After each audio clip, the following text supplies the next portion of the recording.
America पहुंचते ही गिरफ्तार होंगे मोदी और अजीत डोवाल। अमेरिकी कोर्ट ने कर दिया ऐलान, 24 घंटे के अंदर ही भारत ने लिया। ऐसा डबल एक्शन की झुक गया पूरा अमेरिका। भारत से पंगा लेना उसे पड़ा महंगा, भारत ने अमेरिका को दे दिया खुला चैलेंज, अगर दम है तो गिरफ्तार करके दिखाओ।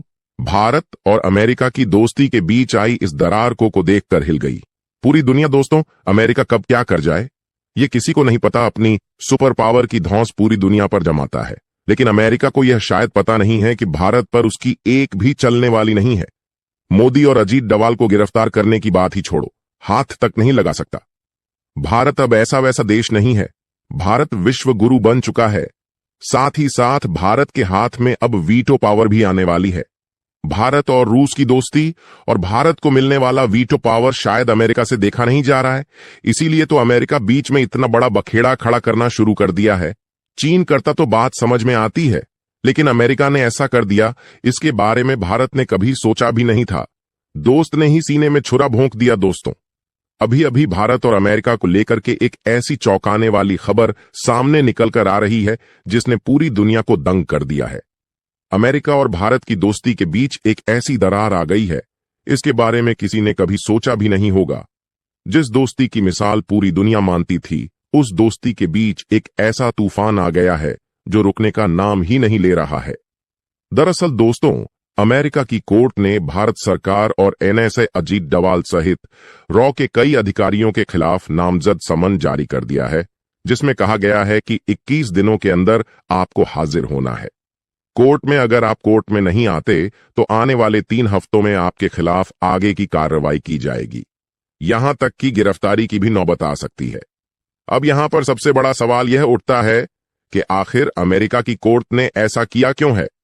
भारत इस मामले में अब आगे क्या कार्रवाई करेगा? क्या एनएसए अजीत डोवा को सच में अमेरिका जाने पर गिरफ्तार किया जा सकता है? तो दोस्तों, पूरी खबर क्या है जानेंगे इस वीडियो में। भारत और अमेरिका की दोस्ती के बीच उठे इस बवाल को जानना बेहद जरूरी, लेकिन उससे पहले भारतीय होने के नाते भारत के सपोर्ट के लिए इस वीडियो पर एक लाइक तो बनता है।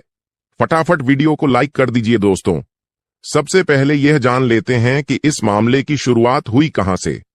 दरअसल दोस्तों आपको याद ही होगा, कुछ ही समय पहले भारत पर आरोप लगा था कि भारत ने अमेरिका के अंदर घुसकर अमेरिका के नागरिक पन्नू को मारने की कोशिश किया, क्योंकि वह खालिस्तानी सेपरेटिस्ट है और भारत विरोधी एक्टिविटी करता है। पन्नू का इतिहास हर कोई जानता है। पन्नू एक कट्टरपंथी गैर कानूनी संगठन सिख फॉर जस्टिस का मुखिया है, जिसे भारतीय नेताओं और संस्थानों के खिलाफ भड़काऊ स्पीच देने और धमकियां देने के लिए हर कोई जानता है। नई दिल्ली उसे 2020 में ही आतंकवादी घोषित कर चुकी है, इसीलिए भारत ने उसे मरवाने की साजिश रची और इस मामले में एक भारतीय मूल के नागरिक निखिल गुप्ता को गिरफ्तार किया गया चेक रिपब्लिक में, जिसे बाद में अमेरिका को सौंप दिया गया। उसके बाद यह मामला और ज्यादा संगीन हो गया और इसी मामले में अब जो पन्नू है, जो कि खालिस्तानी है, उसने यह केस दर्ज करवाया है अमेरिकी कोर्ट में, क्योंकि उसके पास 2 देशों की नागरिकता है, अमेरिका और कनाडा की। उसने अमेरिकी कोर्ट में भारत के एनएसए के खिलाफ यह पूरा मामला दर्ज करवाया है, जिसमें कहा है कि जो भारतीय एनएसए हैं उन्हें इस एसिनेट अटेम्प्ट यानी कि हत्या के प्रयास के बारे में सब कुछ पता था। उसने इसकी साजिश रची है और इतना ही नहीं, यहां पर पीएम मोदी पर भी उसने ब्लेम लगाया कि पीएम मोदी और भारत की पूरी लीडरशिप इस घटना के बारे में जानती थी।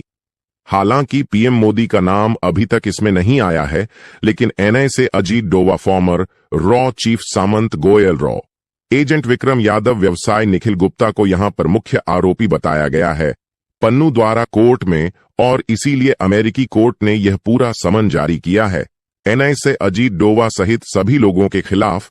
कोर्ट ने कहा कि 21 दिनों में कोर्ट में आइए और अपनी तरफ से अपना पक्ष खींचे। तो खैर, यह तो हो गया मामला कि क्यों यह समन जारी हुआ है।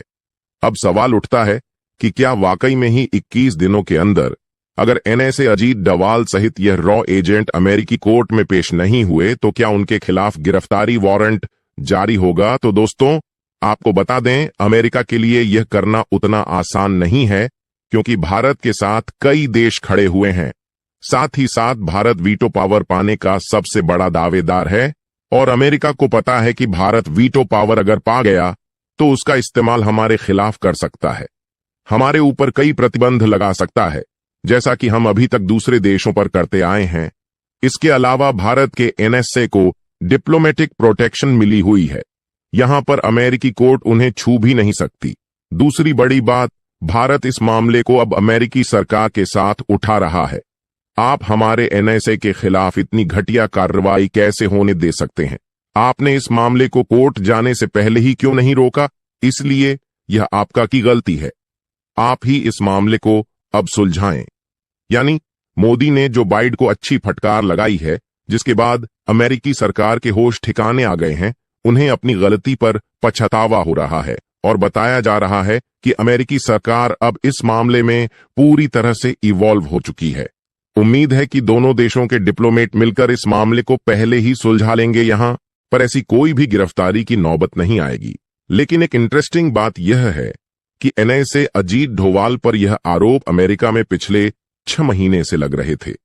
पिछले 6 महीने में एक भी कंप्लेन उनके खिलाफ दायर नहीं की गई, लेकिन अब से एक हफ्ता पहले वह अचानक से रूस के दौरे पर गए, जहां उन्होंने व्लादिमीर पुतिन से मुलाकात की और कई बड़े फैसले लिए गए। वीटो पर भी बात हुई, लेकिन इस खबर के आने के बाद ही उनके खिलाफ समन क्यों जारी किया गया, ये सोचने वाली बात है, क्योंकि इन दोनों घटनाओं को अगर आप जोड़े तो इसका मतलब तो ये हुआ कि अमेरिका भारत के एनएसए को यहां पर चेतावनी दे रहा है और डराने की कोशिश कर रहा है कि अगर रूस के साथ आप संबंध रखोगे या इस तरीके की बैठक करोगे पुतिन के साथ या भारत के रूस के साथ संबंधों को मजबूत करवाओगा, तो आपको इस तरीके की दिक्कतें झेलनी पड़ सकती हैं।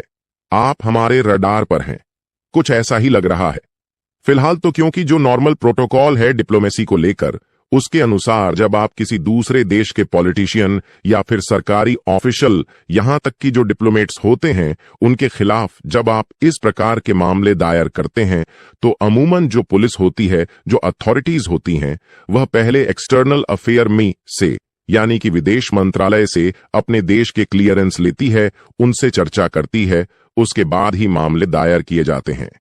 इसीलिए यहां पर 2 सिनेरियो है। पहला तो यह कि अमेरिका का जो जस्टिस डिपार्टमेंट है, लोकल पुलिस है, अथॉरिटी है, उसने अमेरिका के विदेश मंत्रालय को इसकी जानकारी दी ही नहीं और अपने आप से बिना अप्रूवल लिए इतने हाई लेवल के डिप्लोमेट के खिलाफ मामला दायर करवा दिया। दूसरा सिनेरियो यह है कि अमेरिकी जस्टिस डिपार्टमेंट ने विदेश मंत्रालय से पूरी अप्रूवल ली और उन्होंने जानबूझकर ऐसा सब कुछ होने दिया। इसीलिए भारत को यह सिर्फ मामला ही खारिज नहीं करवाना चाहिए, इस मामले की तहकीकात भी करनी चाहिए कि यहां पर अमेरिकी सरकार इसमें इवॉल्व है या फिर नहीं। अगर है तो उनके साथ सख्ती से निपटना चाहिए कि यह मामला सिर्फ भारत की बेइज्जती का नहीं है, बल्कि भारत को ब्लैकमेल करने का भी है।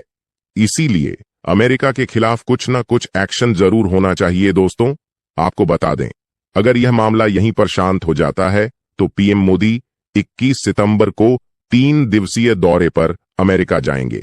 इस दौरान पीएम मोदी विल्मन डेलावेयर में चौथे क्वाड लीडर्स शिखर सम्मेलन में भाग लेंगे। न्यूयॉर्क में रहते हुए प्रधानमंत्री मोदी 22 सितंबर को भारतीय समुदाय के एक सम्मेलन को संबोधित करेंगे। प्रधानमंत्री एआई, क्वांटम कंप्यूटिंग, सेमीकंडक्टर और बायोटेक्नोलॉजी में एक्सपर्ट अमेरिका की दिग्गज कंपनियों के साथ बातचीत भी करेंगे। तो दोस्तों, इसके बारे में आपका क्या कहना है? कमेंट करके जरूर बताएं। यदि वीडियो अच्छी लगी हो तो वीडियो को लाइक करें